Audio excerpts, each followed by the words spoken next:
hard to wait for all the things that I want. Sometimes I kinda feel like it's just taking too long to get the things I want, what I think I need, but I know you know what's best for me. I'm gonna live what I believe. I'm gonna wait, cause I know you're still working. I'm gonna have patience, cause it'll be worth it. I'm gonna have faith, I know you have a purpose.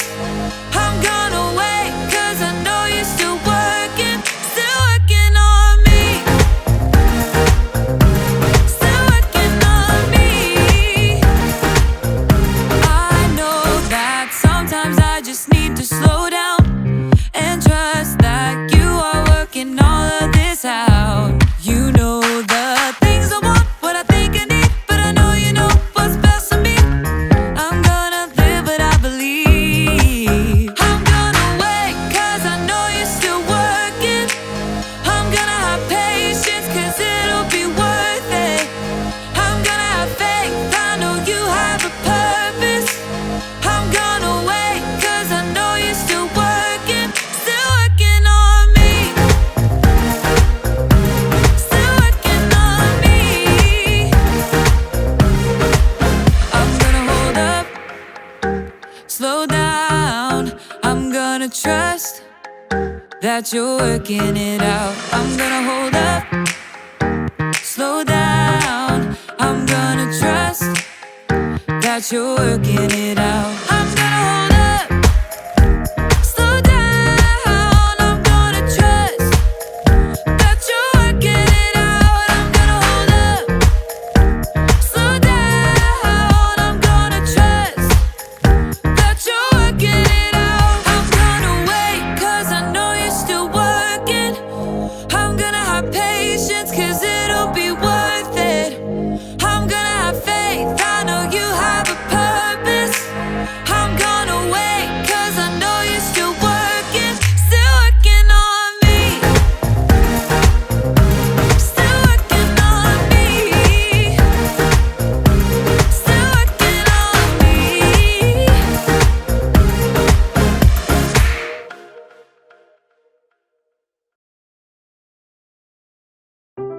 The Bible. It's 66 books of history, stories, letters, and poetry that fit together to form God's one big story. The epic adventure of how He created us and loves us so much that He made a way to rescue us. As we travel through the Bible, from Genesis to Revelation, we discover people who met God and found their lives changed forever. Now, for an amazing story inspired by the book of Genesis, chapter 25, verses 24 through 34. When Abraham's son Isaac grew up, he married a girl named Rebecca. But it didn't seem as though they'd be able to have children. Please, God, give us children. But God answered Isaac's prayers, and Rebecca became pregnant with twins. Isaac, I'm pretty sure they're having a wrestling match in here. Oh, definitely boys. Rebecca asked God about the struggle she could feel. He told her, 2 nations are in your body. One nation will be stronger than the other. The older son will serve the younger one. When it was time for the babies to be born, they came out fighting. Esau was born first. He came out with a strong set of lungs and a head full of red hair. His brother Jacob was born moments later, still holding on to Esau's heel.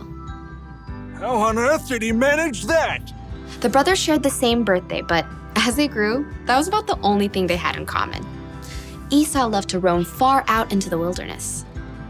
I would walk 500 miles and I would walk 500 more. Jacob preferred the comforts of home. The sun is so hot. I'll just take a little nap in the tent. Esau loved to hunt wild animals. That is one excellent wildebeest. Jacob preferred a different type of hunting. Not you, not you. Ha! The perfect ripe honeydew melon. One fine morning, Esau headed out into the wilds in search of adventure and some nice, juicy venison. I'll feast tonight. But Esau went all morning without spotting a single rabbit. Ugh, should have packed a lunch. In the afternoon, he tracked a deer for hours, but he missed his chance as the deer sprang away. Ah! At last, Esau headed for home, defeated. He was tired and irritated and so hungry he could eat an entire woolly mammoth. Must eat food. As Esau neared camp, a delicious smell wafted out to greet him. Food! Jacob had been home all day, resting and plucking his favorite herbs from his garden. A little coriander, some dill. As evening approached, Jacob used his savory herbs to whip up a tasty red lentil stew and a batch of fresh, buttery bread. This will crisp up nicely on the hot stones. By the time Esau had arrived in camp, Jacob's stew was simmered to perfection, and the bread was hot and crusty. Food! Food! Esau lunged for the stew cauldron, ready to grab a bowl, but Jacob blocked his path.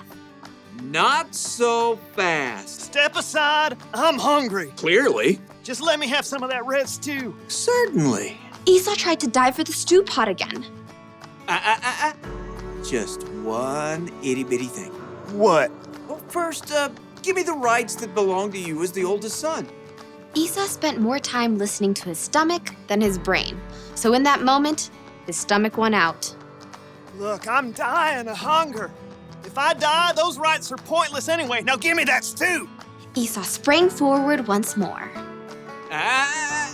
Promise to give me your rights. Fine. Fine what? Fine, I promise. Promise what? I promise to give you my rights as the oldest. Cool.